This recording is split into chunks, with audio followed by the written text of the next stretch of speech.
Welcome to Notebook Summaries, and today we are diving deep into the dynamic history of Iowa. It's this incredible story of constant change, of conflict and adaptation that really shaped not just a state, but a huge piece of America itself. But to really understand Iowa, we've got to look way past the state lines you see on a map today. For thousands of years, this land was a vibrant homeland. We're talking complex societies with their own rich cultures and economies, all happening long, long before anyone ever called it Iowa. All right, so here's how we're going to break down this incredible story. We'll start with the land before Iowa, then look at a forced exchange of that land. After that, we'll see how a new identity was forged, how it became an agricultural powerhouse, and finally, we'll cover the period of crisis and modernization. Okay, let's jump right in. Part 1, the land before Iowa. We're going to go back thousands of years to explore the societies that thrived here long before any Europeans arrived. So this was anything but a static world. You can see a clear evolution over time. It starts with hunter-gatherers who are adapting and starting to settle down. Then you get the rise of agriculture, mound building, and ceramics. But the real game changer? That came after 900 AD with maize, corn. That's what allowed for these really big, complex settlements to pop up all over the place. So fast forward to around the time of the Louisiana Purchase, and this land is a mosaic of different Native American nations. You've got the Sauk and Meskwakota in the east, the Iowa along the central rivers, and tribes like the Oto and Sioux out west and up north.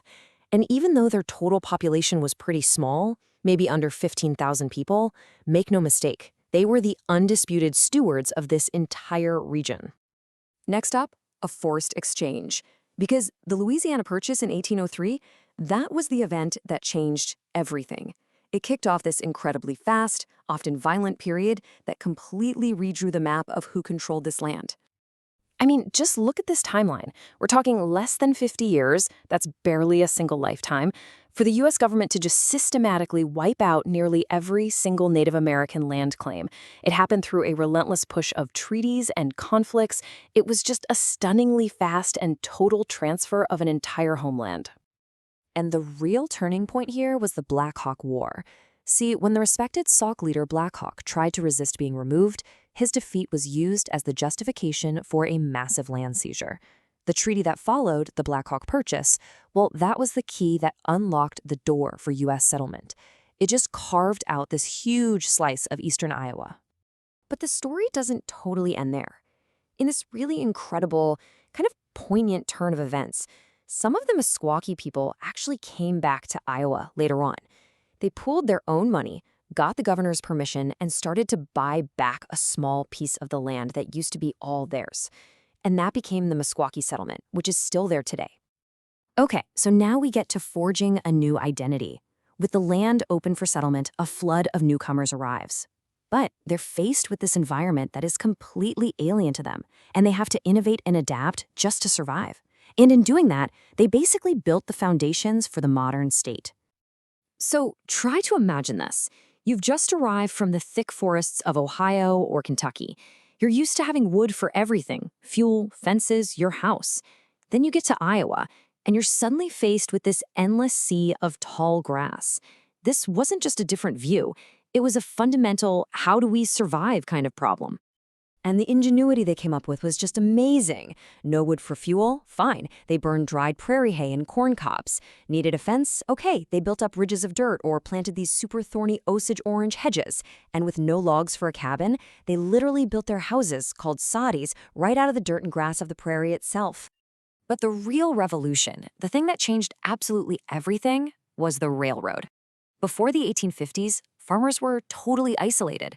They had to rely on rivers that would just freeze solid in the winter. The arrival of the railroads was like an economic big bang.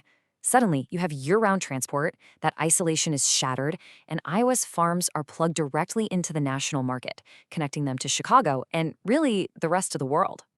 So, as the nation is barreling towards the Civil War, Iowa, which is still a pretty young state at this point, comes down firmly on the side of the Union. And while no major battles were actually fought there, its contribution of soldiers and food was absolutely crucial for the war effort. And the level of commitment was just huge. Get this. Over 75,000 Iowans served in the Union Army. That number was so high for its population that they never even needed a federal draft in the state. And of those who went to fight, a staggering 13,000 never made it back home. All right, our next chapter, the agricultural powerhouse. So the war is over, the railroads are crisscrossing the state, and Iowa enters what you could call its golden age. We're talking an era of explosive growth, all fueled by immigration and new industries that turns the state into a global leader in food production. And this growth was powered by people. You had waves of immigrants from Europe just pouring into the state, all drawn by the promise of good, fertile land. By 1850, you can see the foreign-born population was already huge, with folks from Germany and Ireland leading the way. But they were quickly followed by Dutch, Swedish, and Norwegian communities too. And you know what? The railroads did more than just move crops around. They made a whole new industries possible. All of a sudden, you have food processing giants like Quaker Oats popping up in Cedar Rapids, and big meat-packing plants like John Morrell in Ottumwa. And of course, to power all those trains, a huge coal mining industry was born, creating boomtowns all across southern Iowa. But of course, all this rapid growth came with a dark side. A lot of farmers and small business owners started to feel squeezed by the massive power of the railroads and other big corporate monopolies.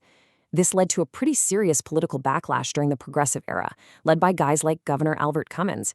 His Iowa idea was basically to use the government's power to bust up these monopolies and protect the little guy. Man, the early 20th century was just an economic roller coaster for farmers. During World War I, they were seen as patriots. They were encouraged to go into debt, to buy more land and equipment to feed the Allied armies. But the second the war was over, poof, the subsidies disappeared, prices crashed, and all that debt became this massive anchor, dragging tons of farm families into a crisis that just rolled right into the Great Depression. And the desperation just got so intense that some farmers started taking radical action. This group, the Farmers Holiday Association, actually organized strikes. They tried to physically block food from getting to markets, thinking that if they could create a shortage, it would force prices to go back up. It was a really dramatic sign of just how deep the crisis was. And that brings us to our final chapter, crisis and modernization. The story of Iowa after World War II is really one of recovery, then another absolutely devastating crisis, and finally a really necessary shift into a more modern, diversified economy. So just when it seemed like the state was on solid ground, the 1980s farm crisis hit like a hurricane. It was this perfect storm of high interest rates, a grain embargo, and crashing prices that caused the value of Iowa farmland to drop by more than half. It was a massive economic shock that just gutted rural communities all across the state. But that crisis, as painful as it was, it really forced a fundamental change. Iowa realized it just couldn't be so heavily dependent on agriculture anymore. So, in the aftermath, the state reinvented itself, building a much more diverse economy. Finance, commerce, advanced manufacturing, these all became huge players right alongside a smaller but more efficient farm sector. But this new era brought its own set of struggles. Trade deals like NAFTA completely changed the game for industries like meatpacking. At the same time, economic hardship in rural areas helped turn Iowa into an unlikely epicenter for the meth epidemic. And kind of bubbling under all of that was this tough reality. For almost 50 years, real wages in the state basically flatlined compared to the rest of the U.S., and that's a challenge they're still grappling with. So when you look back, from the ancient societies to the prairie innovators, from the agricultural giant to today's mixed economy, Iowa's story is one of constant, relentless transformation. It's a history that really shows an incredible ability to adapt, which kind of leaves us all wondering, what will its next chapter look like? If you want to keep exploring our nation's past, definitely check out the other explainers in our U.S. State Histories playlist. And hey, don't forget to subscribe to Notebook Summaries for more deep dives like this one. Thanks for watching.